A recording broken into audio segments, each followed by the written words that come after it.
look for ways to try to ease our minds, forced into a change.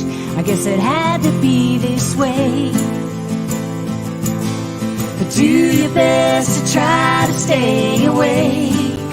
The day they closed the world, we all went inside, looking for the light.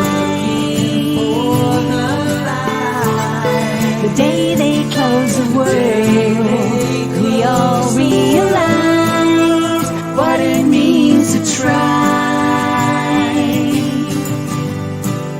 So hold on to the love, don't you be afraid. There'll come a time when you will have your say. And don't forget to pray the Lord to keep us safe.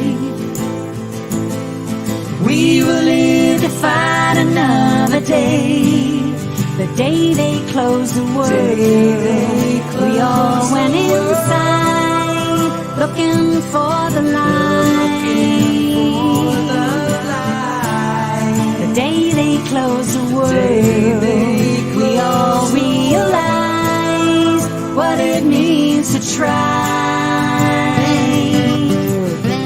I can feel it coming, I can see it miles away. I can feel the sun of brighter days. I can hear the laughter, I can see your smiling face. I can feel the love that's on the way. The day they closed the world, we all went inside, looking for the light.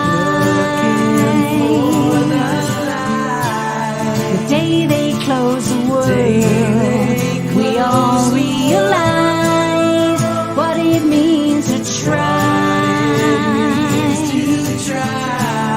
The day they closed the world, we all went outside, looking for the light.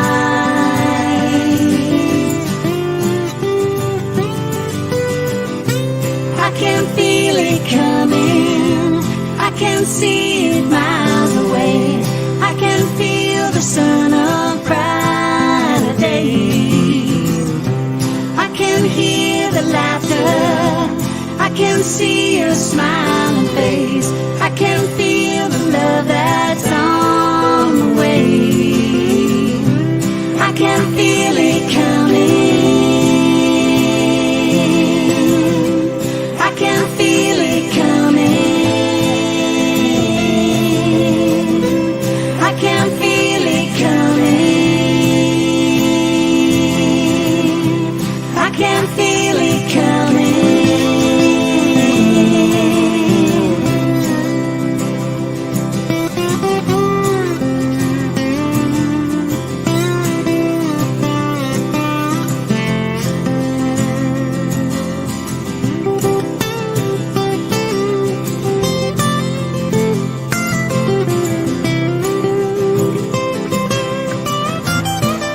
The day they close the world.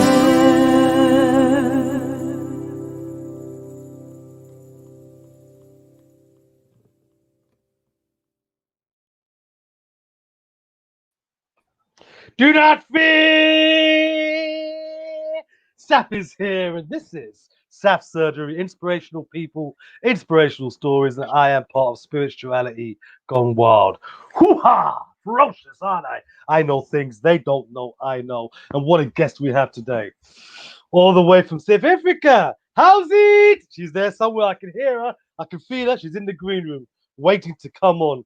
And her name is Yolande. Now, Yolande, let me tell you about Yolande. Yolande is a serial entrepreneur with the soul. I love that. With the sole intention of uniting spiritual leaders to become visible by leveraging their transformation. Now, one thing that attracted me to Yolande's story, which I don't know, to be fair, but what I do know is that she was a heroin addict for about 8 years. 8 years ago, sorry, don't know how many years she's had. And that experience was an essential catalyst for what she has become today. And she's a shaman, healing spiritual leader, and is how she heals the world. And I'm dying to hear her story. The addiction side of it's quite important for me because, as you guys know, that I was an addict for 33 years, dabbled in heroin, uh, nothing like that, but it was crystal meth and cocaine and alcohol. That was my drugs. But anyway, her main goal, Yolande's main goal for educating women on the easy way to make sales is to unite women in a movement of collaboration and support and to create opportunities for mentorship programs across the globe. She is currently working on creating a platform for entrepreneurs to provide market research, which will fund a new initiative to help women and children, all children affected by addiction. She is a wonderful woman. I'm so happy to have her on. It's been long, long overdue, and I guess we'll talk about it why it's been so long. But she's busy, I'm busy, but so grateful to have her on. Yolande, I heard you. I heard you. Where you at? Where you at? Oh, you're here.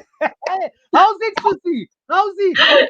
Oh, Hello, hello. Thank you so much for having me. oh, wow, man. In fact, I have a Susie, a South African Susie in the UK, and she said I'm the only one who can. I'm the only Susie that I can have. So I hope, and you actually know her as well, Natalie. I don't know if you know Natalie, South Africa in the UK. Very, very close Okay. friend of mine. You will know her. You will know her. She Perhaps knows if I you. see her, I probably know her. I know. You probably know her. Yeah. Facebook makes the world really small, right? It Which is really does, awesome. man. It really does. It really does. And we've got a couple of comments already. This MJ Tolan, you know MJ? Do you know MJ? Mm-mm. MJ Tolan from Florida. He works in Dubai with the Prodigy Bureau. Don't know if you're aware of the Okay. Prodigy. Yeah, he's one of their Awesome. hosts. So he's saying best day to share a corn, whatever that means. But anyway, forget about MJ. Forget about everyone. I love you, MJ. If you're watching, and thank you everyone for coming on our platform. And Yolande, I've known Yolande online, of course, for about 6 months, and we've been trying to get together and have a show together and share our experiences together and talk about addiction and what you're doing now. And it hasn't happened, but I'm so grateful right now that you are here on the platform that I'm part of to share your story, your message of hope, where you've been, what you've done, and what you're doing now. And it's going to be incredible because I've waited 7 months for this, 6 months for this. So start from the beginning, Yolande. Please start from wherever you want to start from, but over to you. All right. So I don't want to. I'll give the pivotal details that really made me who I am today. Um, so I was raised by a single mom and I was in boarding school, so I only saw her over weekends, but it made me super, super independent. But it was, I grew up in a typical small town, and it was very frowned upon to be raised by single mothers. So we were kind of these um, outcasts in this town, basically. It's a typical cliche, but it happens. And it didn't like I started drinking and smoking at a really young age from boredom. I think, being involved with the wrong groups of friends and stuff, and always got caught. And it's interesting when you reflect back how you see how we as addicts really were looking for attention and calling out for help. But people aren't aware of the signs and how serious it is, because I was really young and all of this happened and it was almost just like, not really acknowledged. And as I went into high school, it just got worse. And then I moved to my aunt, stayed there for a year and a half in high school. And I also moved to my gran after a year and a half of staying there, moved to my gran for my 2 last years of school, which was semi-stable because I was Mm. also in a boarding school, and my gran and grandfather, obviously very peaceful, two very peaceful people. And then I went to university, and yeah, it was just, there was a lot riding on what fueled my addiction, because it's not just addiction, right? It's not just you wanted to get high and that's what you did. It's always fueled by something. And I think one of the big things was really having unhealthy relationships, and got my heart broken, all of those things. And it really left me super, super empty. But what happened was my mom passed away when I was 19. And when she passed away, I just went into, I was just like, okay, cool. I'm 19, second year law student. I'm going to do cocaine. That's what I want to do. That's what I want to do right now. And that's what I did for a year and a half. Uh, Switched from cocaine to heroin. And before we knew it, we were addicted. My partner, who I'm with now. So we've come a long way. And yeah, it's I mean, our families, it's super interesting, the whole process. But we hid it so well. No one really knew what was up. They knew something was up with us. We were never quite ourselves, but we hid it so well. So even though we were calling out for help, no one could really confirm it because we were so stubborn. And um, it ended, the whole drug journey didn't end so well. I was very much in the trenches, and um, I think my lowest point, and the point where I understood that I have a decision to make. This is either completely off my path, or I can work hard and make this right. Um, and that point was really when I ended up living with a dealer for a month, and making that decision that this is the life I'm going to live. And I think, some stuff happened, um, some events. And what I then decided one night when he was asleep, I'm going to get in the car at 3 in the morning, and I'm going to drive to Joburg and Johannesburg in South Africa. I'm going to drive to Joburg to my sister. And I drove to Joburg, got my car in my dog in the car, because he was also there. And yeah, I drove to Joburg and got to my sister, went to rehab. And yeah, it's super interesting. I also, in that time after becoming sober, I really connected with my spirituality. I think it was the first time since my mom passed away that I had a sober mind to heal and grieve from my mom's death. So it's just been an amazing journey. And I mean, you know, I truly believe that most people in their own way, we go through very pivotal moments to prepare us for the type of space that we're going to hold, for the impact that we're going to make for people. So I'm very observant and objective about everything that happened. And yeah, my partner and I got back together, which was great. We had two beautiful boys. We lost a girl in between, which was also another pivotal point in my life that really awakened the entrepreneur in me, which is interesting. And that's kind of where it started, and where I really wanted to start my own business, serve women in some way.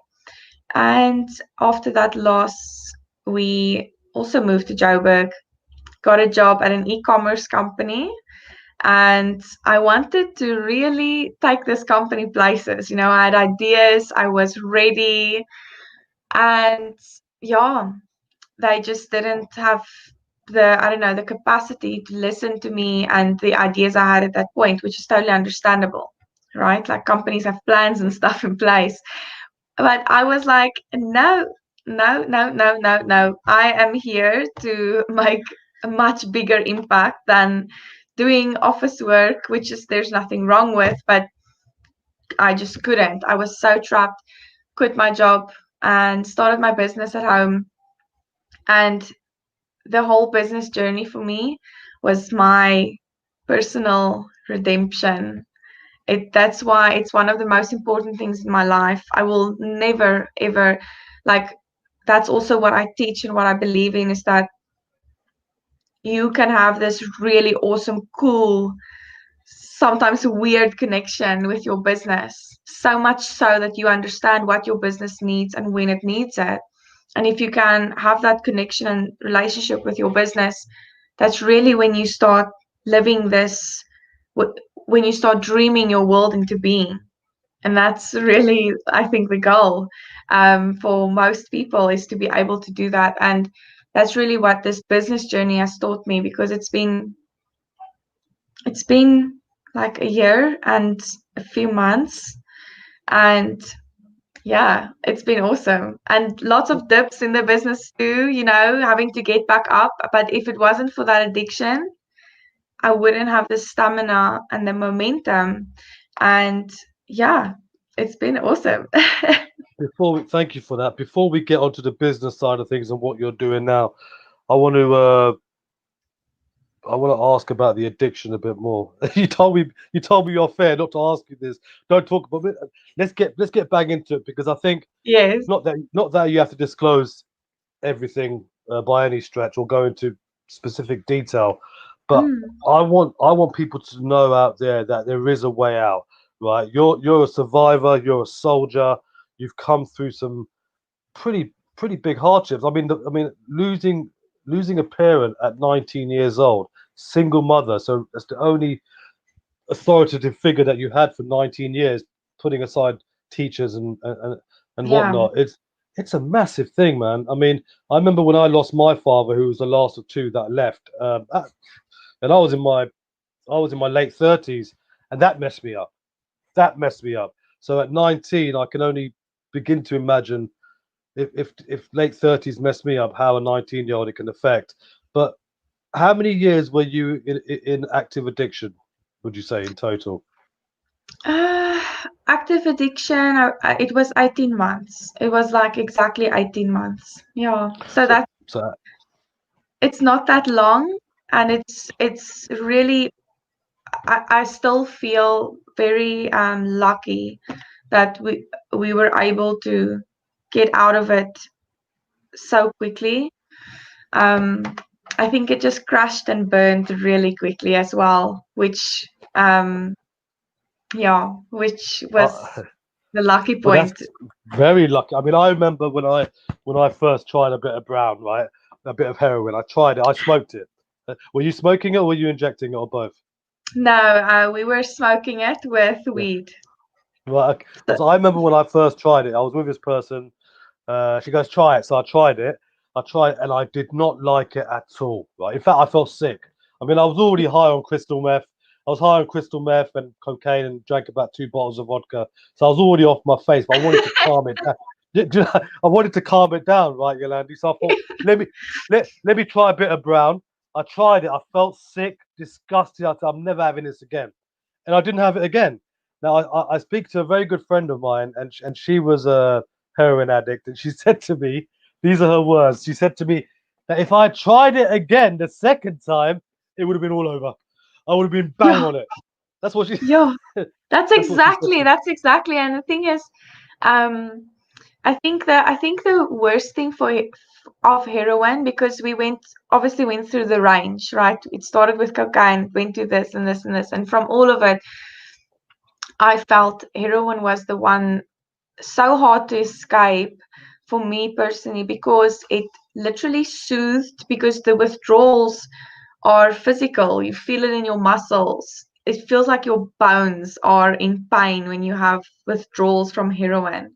And what happens when you smoke it, when you have really bad withdrawals, is it literally soothes every inch of your body instantly. And also, obviously, because we were smoking so much, because we would smoke and pass out for like 2 days. Our friends, not friends, our drug friends, our drug people, What you what know. you what you perceived as friends at the time of the madness. Yeah. They would come in and literally steal our stuff because our house was always open. And they, yeah, it was a really crazy time for a few months, or all of it really.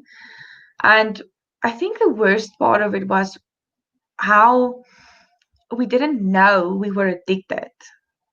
It's very interesting. Even though we went to buy drugs every single day, or we always had drugs, because we always had drugs, we didn't know we were addicted. And the moment when we perhaps didn't have, and we started feeling weird and kind of like we needed something, it started kicking in.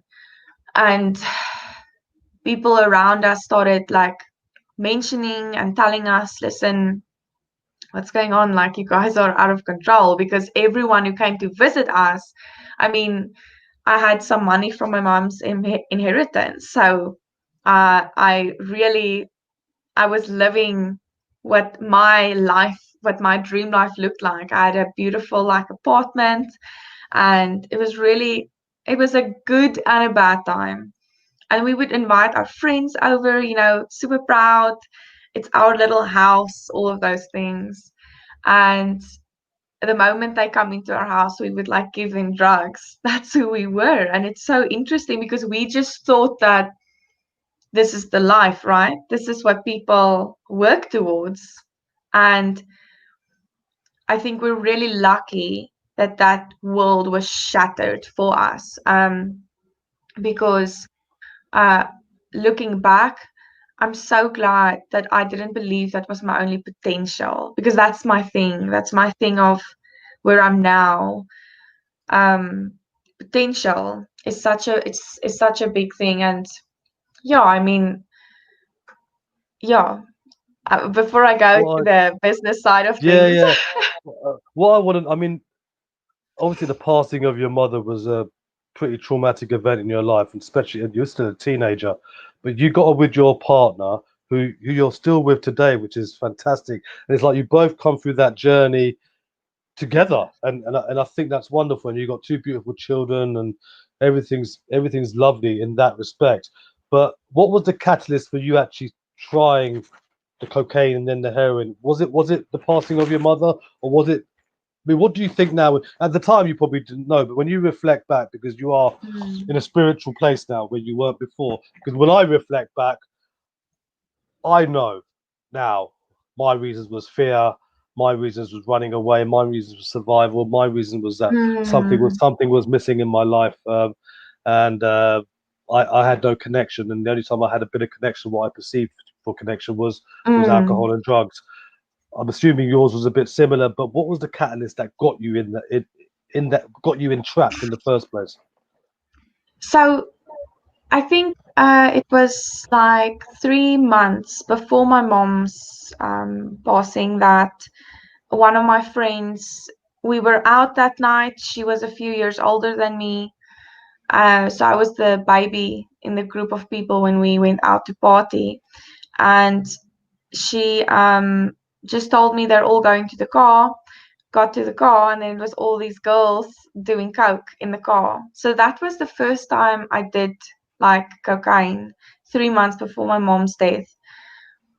And then mom mom died, and then it, like it was her funeral, all those things. But the moment I got my first money, the first thing I wanted to do, and I think what it was, um, I've always had a real kind of problem with money because my mom was a single mom. We lived off one income and we weren't struggling. It's just that I was never able to buy the things that my friends had and things like that, which is fine. It happens.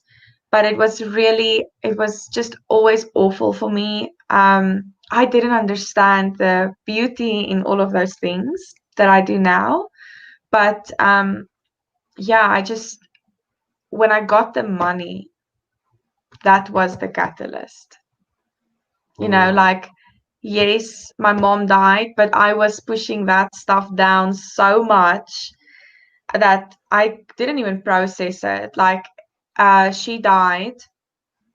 The first thing the person that came to get me did, crazy, was she gave me 3 calming pills, really strong calming pills.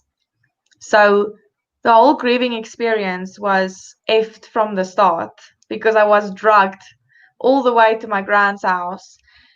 And after that, went to my mom's house for a week, packed up her stuff, and funeral, came back to university, waited for my money to come, and the first batch came really quickly. I think that's just how it was set up. And the moment I got the money, I was like, okay, what do you do when you have money? That was the catalyst. Yes, it was trauma. Yes, it was wanting to escape. But I think it's interesting how warped young people's perceptions are of what it is to be an adult and what it is to be responsible. Um, and I'm so happy that I leaped into that perception because that's just who I am. If I do something, I go all in. Um, Well, you are an and I addict. exactly, exactly. And I went all in, and I'm super happy that I did because yeah, interesting Yeah. experience. It's like I can relate everything what you're saying in terms of just diving deep in whatever it is, whether it's drugs and what we do now. What we do, and I guess that's one of the main reasons why we haven't had a chance to be face to face like this and talk, because we're Yeah. doing so many things, but we're doing things which are sort of using our experiences, using our journey, and using it to help people and trying to make some kind of vocation out of it, trying to make some kind of work out of it by being of service to others. And that's what we do. And we're putting all our time, our effort, and our life the same way as we put it into addiction. Doesn't matter about the time you did it for. The time you were in addiction, you were doing it daily. That's what you need to know. Just like we're doing what we do today daily, and that's why it's taken us such a long time to get together. One more question before we Thanks. get to the beautiful things that you're doing today, and what your plans are for the next 5-10 years. Where's Yolandé going to be in the next 5-10 years? I'd love to hear that vision right there, because it gives everyone hope. Give me, there was an example that you wanted, that we spoke off air about, that your lowest of lowest of lowest moments in addiction. You did say you're quite honest when you share this, but please share what you feel Okay. comfortable with. But I think whatever you share is going to be a benefit to people who are listening, people who are therapists, people who have been in active addiction, people who are still in active addiction, because you are a prime example that there is a way out. So, what was your lowest moment in addiction? Okay. So yeah, the as I said earlier, the last month of my active addiction, I was living with a dealer. And uh, in that month, so much happened. He started to hit me. He, yeah, it was a really interesting relationship. And the loss, like, he started taking me to, I don't know what you would call it, like brothel effects, where it's these little guest houses and with individual rooms, and in each room there's someone ready for men to come. And he would take me to these ladies' rooms, and I would just sit there and chat to them. And typical Yolande style, they buy their crack from the dealer, and I sit there and I smoke crack with them, and I ask them about their life. And I'm like, no, why are you here? Like, why are you doing this? And they would always tell me they have kids and they send money home. So I was on this mission. I was like, what can I do to help these women? So I smoked crack with them and whatever, just investigating. And then he told me that that's what I'm going to do in a little while. So I was like, what? Yeah, that's not what I'm gonna do. But he spoke so much of me, and it was he would say things to me like, you know, I'm so beautiful. I'm going to be the best escort out there. And that is the point that I spoke of earlier, where I had to make a decision. And I think my lowest point was asking myself, you know, am I meant to be a prostitute? Is this my soul journey? Is this what I need to learn in this lifetime? Is this a lesson I want to learn? Is this something I want to go through? And I think my lowest moment was believing that that was my biggest potential. And I'm just, yeah, so that was definitely a low moment. I think to add to that, another low moment before, which is also something I think a lot of people will be able to relate with. Before I went to live with this dealer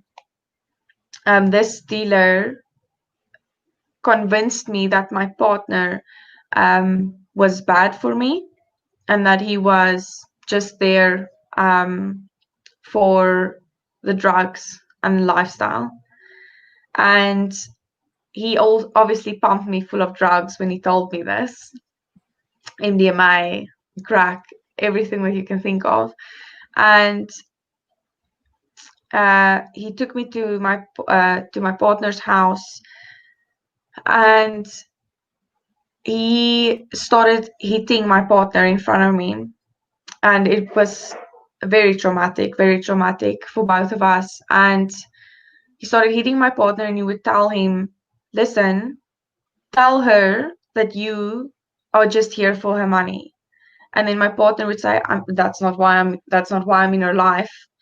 And he would hit him.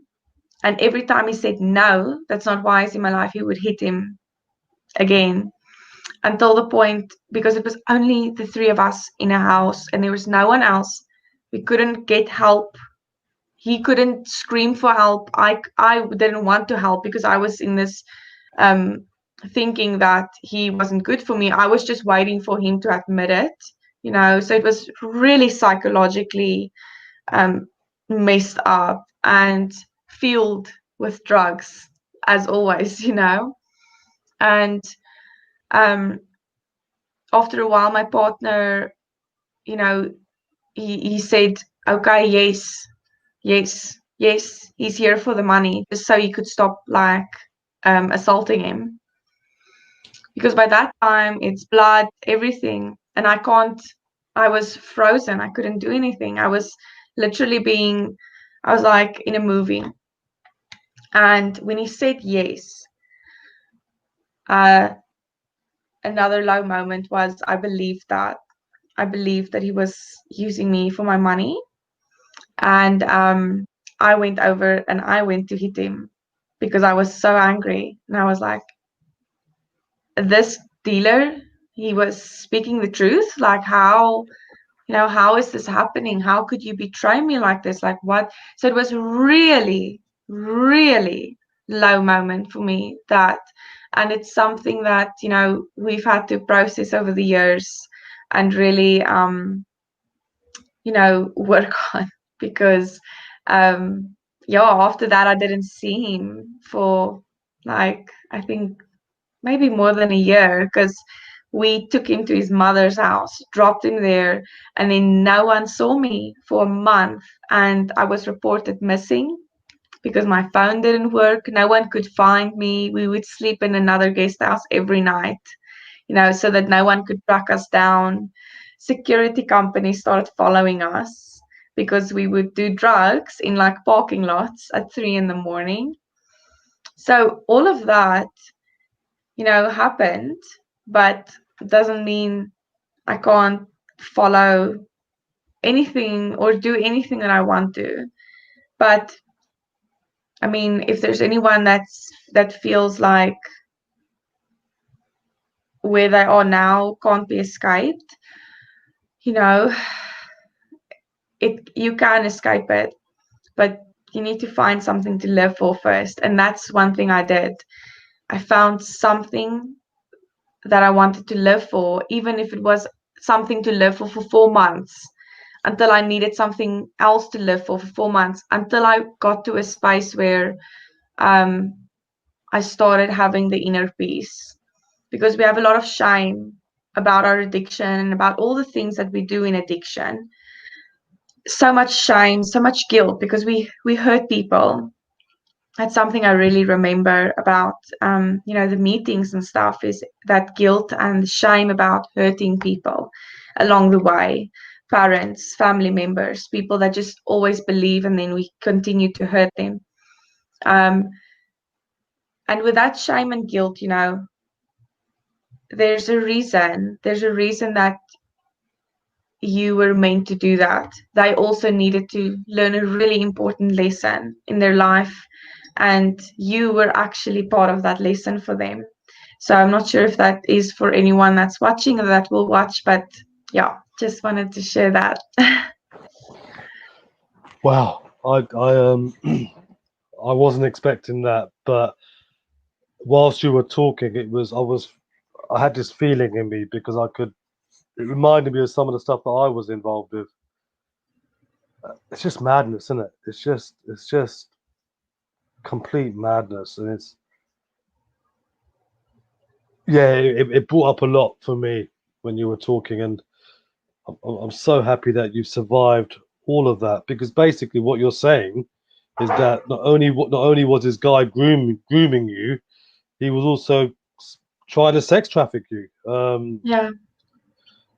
He was trafficking you and he was grooming you at the same time, and turning you against your partner. And Yeah, I'm he just was turning me against my family now that you mention it, because I blocked out so much of that experience that like I blocked out so much, and I still to this day would remember things about it. And I also think it was, the heroin that maybe did something in my brain. Obviously, something must have happened, after all of that.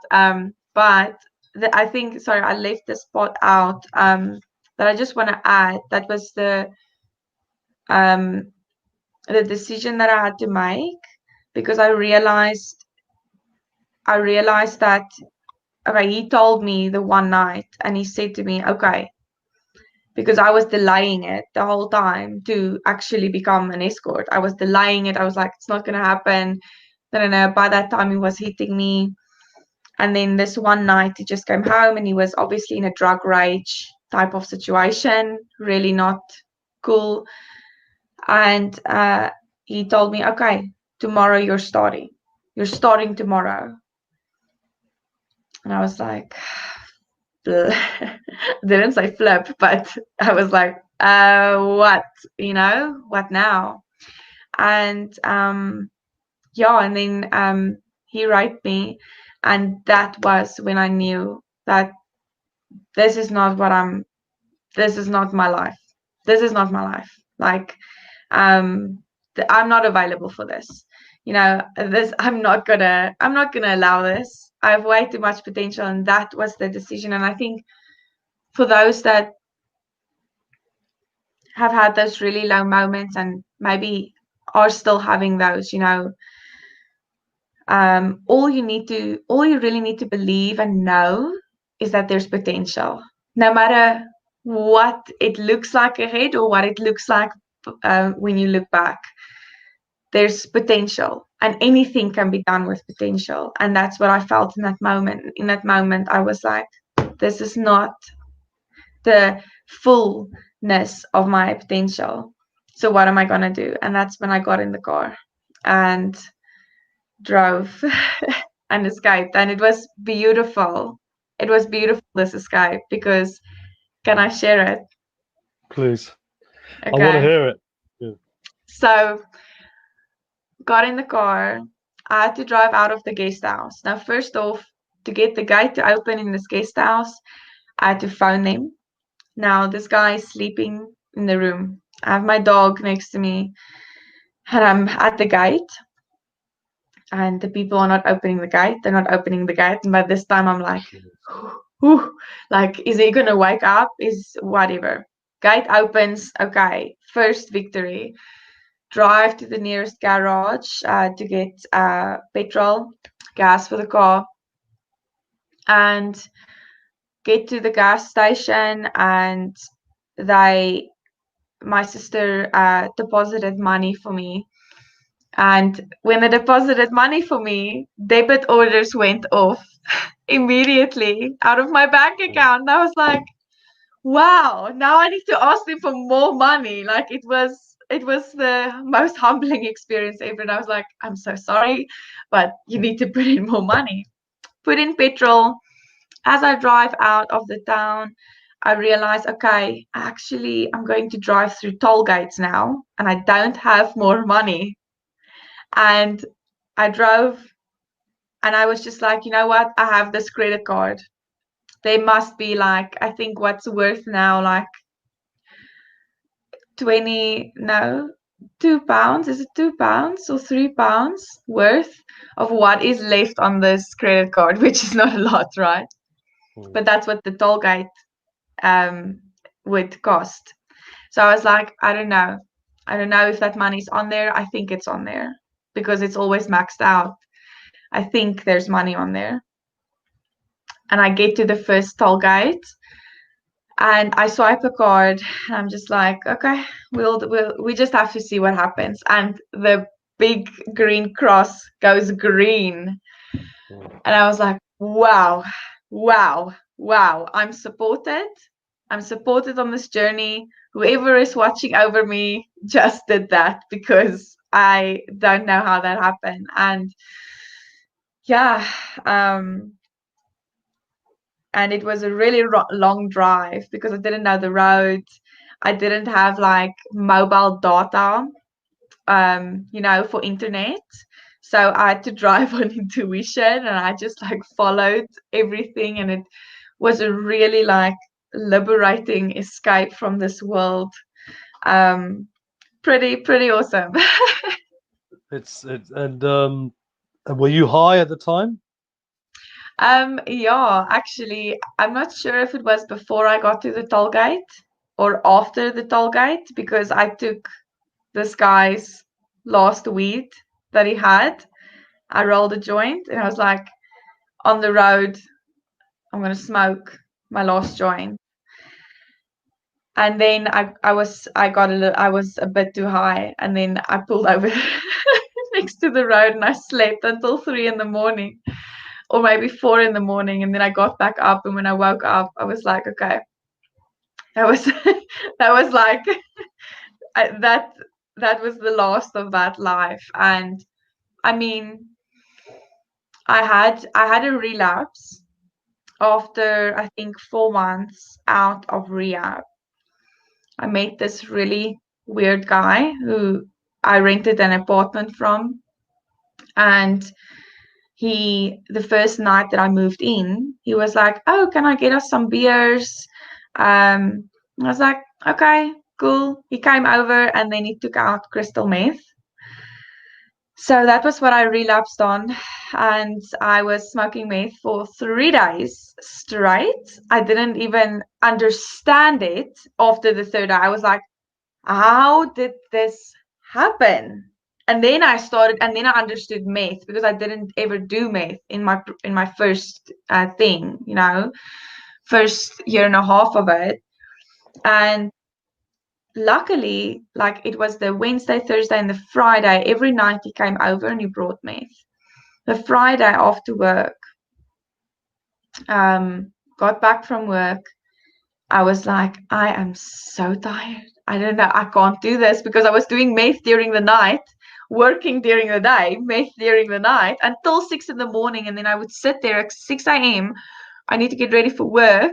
And then I'm still trying to light this pipe and he's like passed out. And then I realized like, oh shit, something is happening that's not supposed to be happening. And that night at 11 or something, he messaged me and he said, I must please come and help him. He's been locked up. And then I was like, done. done, done, done, done, done, done, done. This was what I needed to see. This was what I needed to learn. But I also am very aware and conscious of the fact that, you know, it's not that easy for everyone. But as I say, what always helped me was just asking myself the question, is this my full potential? And it helped in those moments to still believe in myself, because it can be very hard to believe in yourself when you find yourself in that really low spot, which is normal. And then this happened.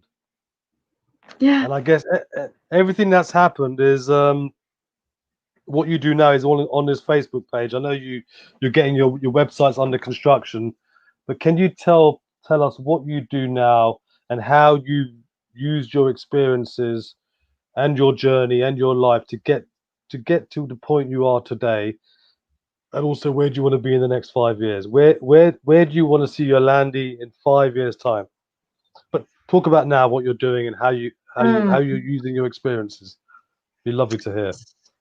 So it's really interesting because most of my clients, so I do coaching for women, and it's business coaching, but it's really business coaching with a spiritual supportive element to it. So instead of being the business coach that is only about, this is your financial goal, how are we going to get there, da, da, da. Instead of that, I help these women who are spiritual stay on their soul path in their business.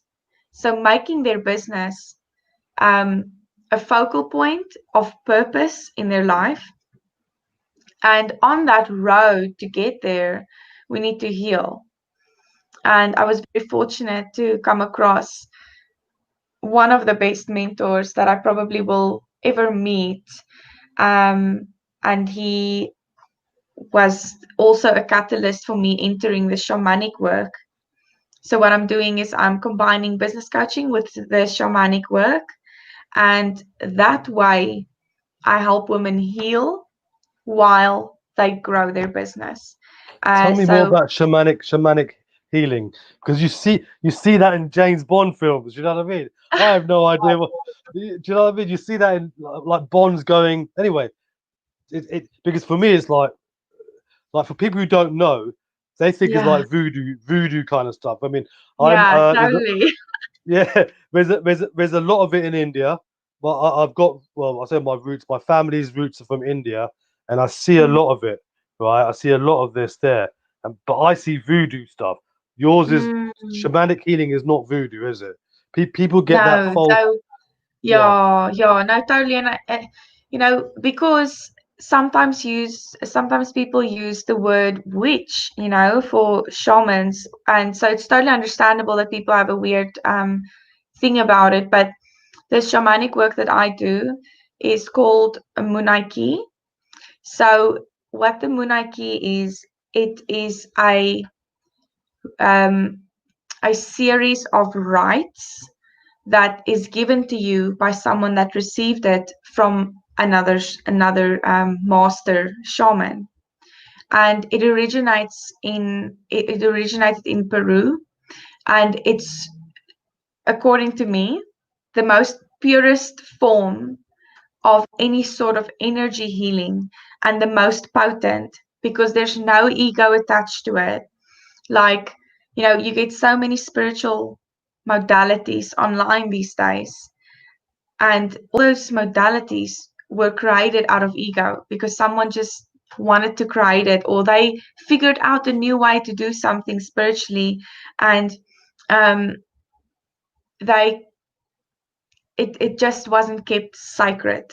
With the work that I do, it's about creating this sacred space for these women.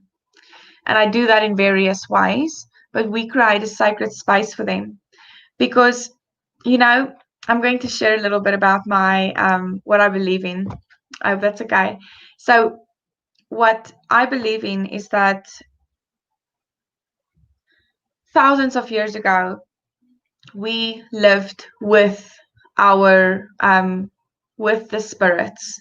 We lived with our ancestors, our our our our guides, our angels. We were all in one realm.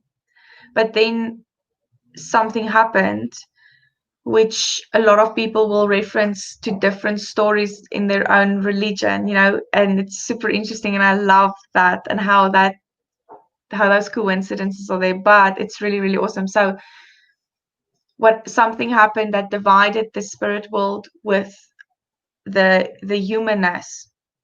Now, what's really important was that there were these lineages that were carried over and left for us to still be able to connect with that oneness of the spirit world and the love and that real abundant universal consciousness and feeling. So I go and I create these spaces for these women to reconnect with that feeling, because the best clarity you receive in your life is in those moments. And when you have absolute clarity, you don't doubt yourself, and you don't limit yourself, and you don't self-sabotage. And that's what's needed if you want to impact more people. The quicker you understand that there's nothing limiting you, and that all these concepts of self-sabotage and procrastination, when you realize that this what has all been man-made, and that it is stemmed out of past trauma, you heal the trauma, you heal the behavior that it causes, and you start living unapologetically. And you start giving yourself permission to grow into whatever you see yourself to grow. So that's what I do with women. And it's like, as you say, there's so many other modalities and religious beliefs and whatever. And at the end of the day, they're all trying to go that way, aren't they? But Yeah, and this is what it's really interesting, because for me to get to, it was only until recently I managed to dissolve some shame and guilt that I was holding on to for years. Um, and once I did that, I started getting self-worth, which I never had. And wow. it was such a beautiful spiritual feeling. And we're talking as Mm. recent as 4 or 5 weeks ago. It's taken a while. Um, and you just feel so empowered when that happens. It's like there's nothing stopping you, and I think that's where you're Exactly. coming from. It's like limitless. It's just so beautiful. So, and what you just described there is the same feeling that I got. I got it for doing human behavioral work, but Uh, in a sense, I did it from doing John D. Martini's work. In fact, oh, I love that's what. it. Yeah, so Oh, Dr. John, obviously. wow. Yeah, That's but amazing. in a sense, what you're doing and talking it's human behavior. It's Yeah. still it's still it's still working. It's still human So, yes, behavioral work. so I I love the combination of how I, hold space for these women in this really sacred way, but also including the coaching to help them identify their patterns, their beliefs, and what they're not seeing. So I love that combination. And it's really interesting, sometimes we think this one thing, this linear thing is, okay, cool, I found something I like, I'm going to stick to it. That's what they say we must do online, niche, do this, stick to one thing, become the authority. But if I didn't do all the things, I wouldn't have this amazing business where I can help women with any side of their business. And I did that intentionally. That's my value add. And I think it's really, I've really been blessed with all these things that happened with me to be able to have the business savvy to leverage my story, my transformation, and leverage my own healing to be able to give that to my clients. I mean, I hired a client the other day, and she earns like 20K a month. And that's a little bit more than a lot more than me.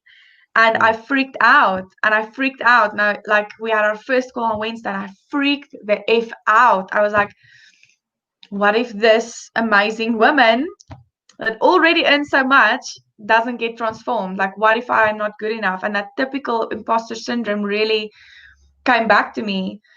But and the thing is, she's done work with Tony Robbins like majorly, so she understands mindset work, she understands coaching, she understands breakthrough.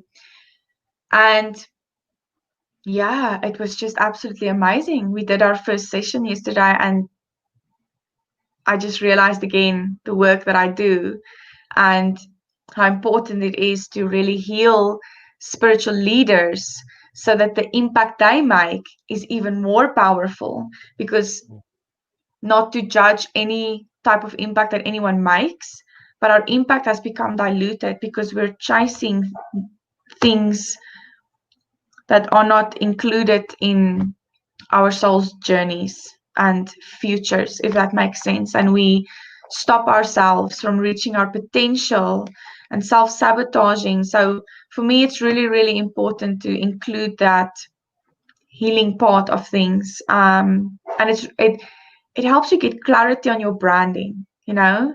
And when you have a brand that looks like you and that feels like you and that's so aligned, the work you do speaks through your brand. And what that does is you create a transformation in people just by them looking at your website, because that's how intentional I help women make their businesses. Because the more intentional energy you add in each process of your business, whether it's your sales processes, your branding, the way you heal, the way you coach, the more intentional you are with each of those phases and parts of your business, the bigger and more impactful the change that you bring to the world. And that's really important to me, because it's just my personality. Like I'm about substance and quality, not quantity. I would rather have really deep results with someone than trying to serve the whole world. And also a really important lesson for work like this is to kind of say, where are your priorities in the beginning while you hone your gift and while you really figure out what you're doing.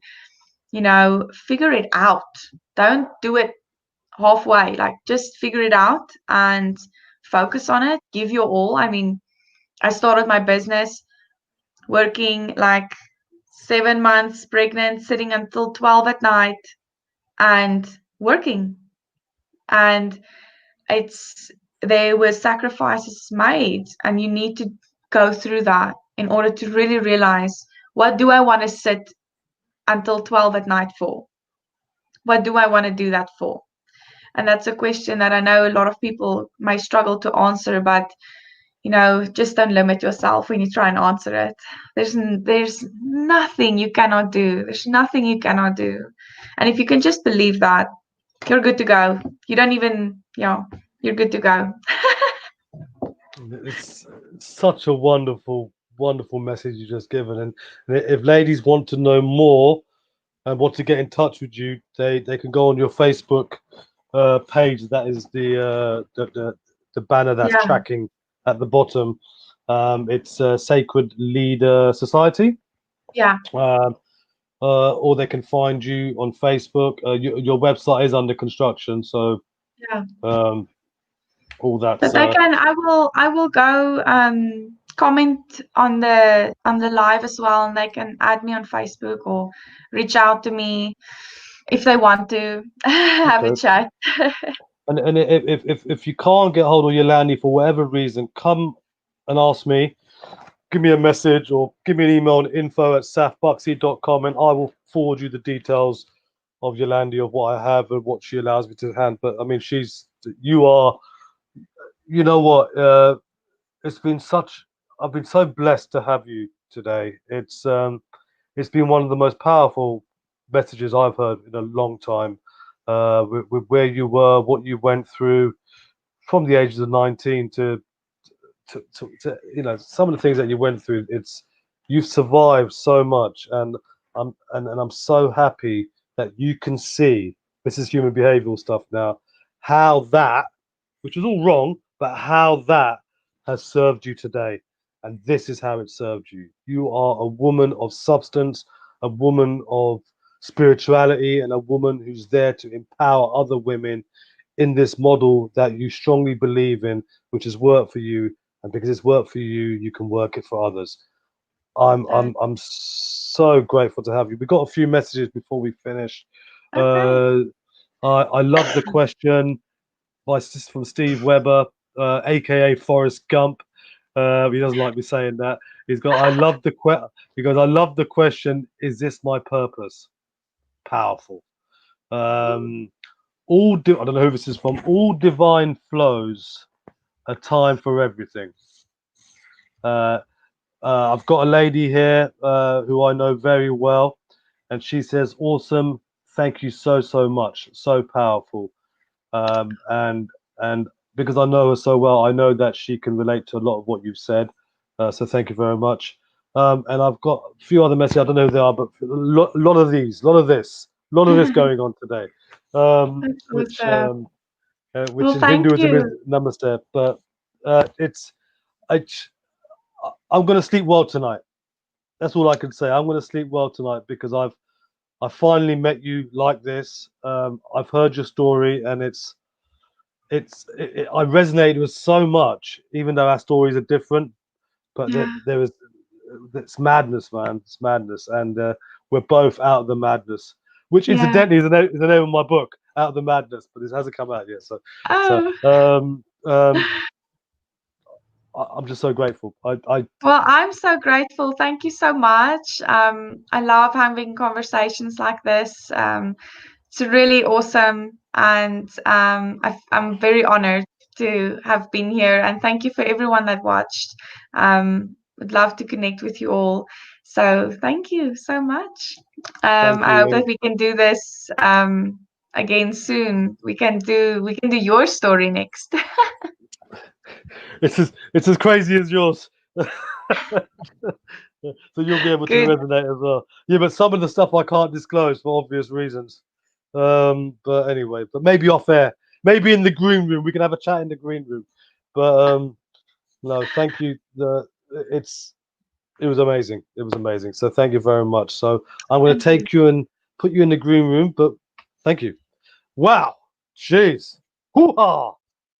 That was amazing, man. That was Yolande, and she's absolutely wonderful. I mean, where she's been and what she does today, it's just like it shows us all that there is hope. You can get out of that. And I think her key word was potential.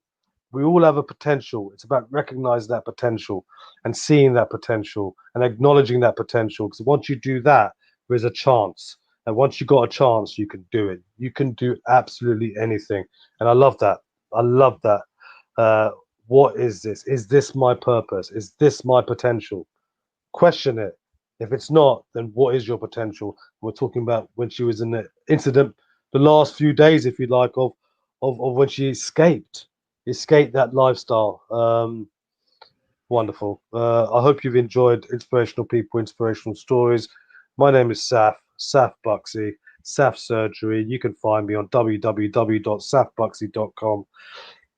Yolande's information is down there. Get on our Facebook page, join the page, like the page, connect with her. And ladies, if you want to have a spiritual business, if you have a spiritual mindset and improve your business, Yolande is definitely the person to go to. God bless. Peace. Oh, next week. Who have I got next week? Oh, surprise.